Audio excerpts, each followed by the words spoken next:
Le 26 septembre, le peuple suisse se prononcera sur l'initiative 99%. L'initiative veut que les revenus du capital soient imposés de manière plus équitable. Mais qu'est-ce que cela signifie concrètement ?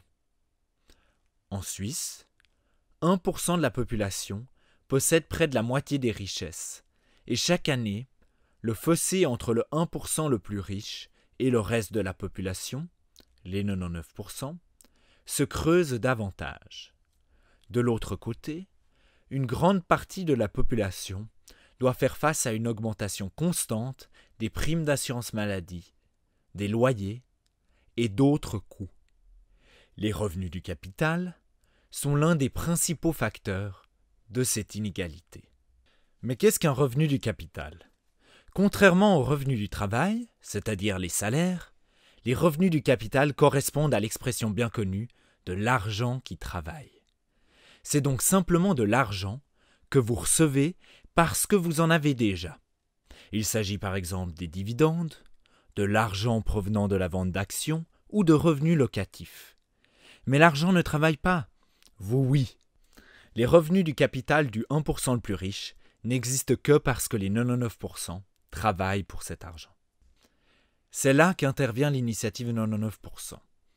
Ces revenus du capital, que le 1% le plus riche obtient sans bouger le petit doigt, sont aujourd'hui bien moins imposés que les revenus du travail, voire pas du tout. L'initiative 99% s'attaque directement à cette injustice.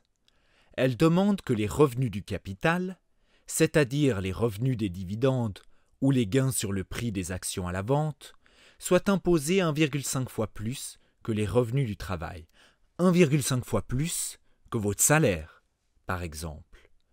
Cette imposition des revenus du capital ne devrait s'appliquer qu'au-delà du montant de 100 000 francs par an.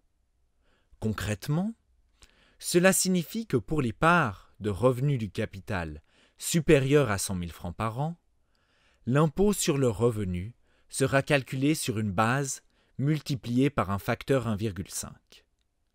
Voici un exemple chiffré. Prenons une personne disposant d'un revenu du capital de 200 000 francs suisses par année. Avec l'initiative et un montant exonéré de 100 000 francs, elle sera imposée non plus sur 200 000 francs, mais sur 250 000 francs, et ce, au taux d'imposition prévu au niveau communal, cantonal et fédéral. Mais que se passe-t-il avec l'argent supplémentaire ? Les quelques 10 milliards de recettes supplémentaires devraient revenir aux 99% qui ont créé cette richesse par leur travail.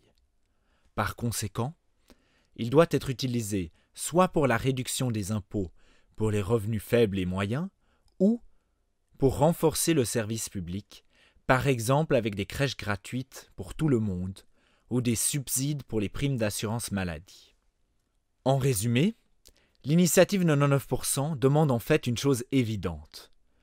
Nous voulons mettre un frein à l'inégalité absurde au sein de notre société et rendre l'argent à celles et ceux qui créent de la valeur chaque jour au travail et font tourner notre société.